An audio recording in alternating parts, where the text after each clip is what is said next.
যারা এই আন্দোলনে নিহত হয়েছেন সারা বাংলাদেশে, এরা আমাদের সূর্য সন্তান, এরা আমাদের সন্তান। এদের রক্তের সাথে আমরা বেঈমানি করতে পারবো না। সুতরাং যারা আহত হয়েছে, আজকে অনেকের চোখ নাই, মাথায় গুলি ঢুকেছে, বের হয় নাই।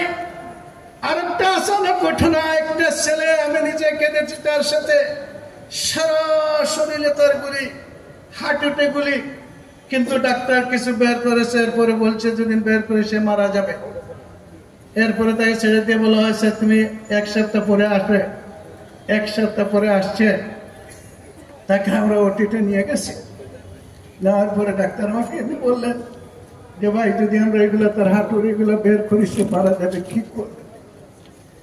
তখন তার ভাই এবং তাকে বললাম তুমি আমার কাছে আসো, আমার রুমে আসো। আসার পর তার ভাই কাঁদছে, সে কাঁদতেছে।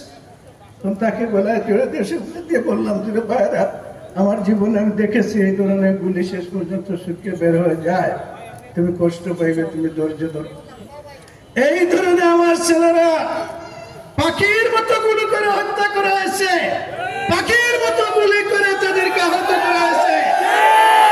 হসপিটালে তারা আহত হিসাবে আছে, বাড়িতে আহত হিসাবে আছে। আর যারা এই ফ্যাসিস্টদেরকে নিয়ে খেলা করতে চায় তাদেরকেও এই বাংলাদেশ থেকে উৎখাত করা হবে ইনশাআল্লাহ।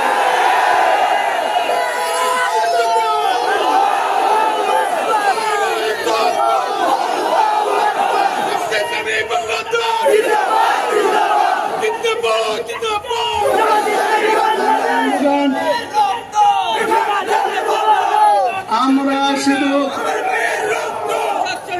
একতরফা করি নাই, আমরা শুধু একতরফা করি নাই।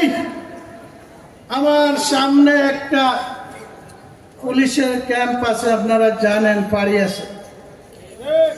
সেখানে 22 জন পুলিশকে জনগণ এমন ভাবে ঘেরাও করলো, সব কিছু জ্বালিয়ে ফেলছে।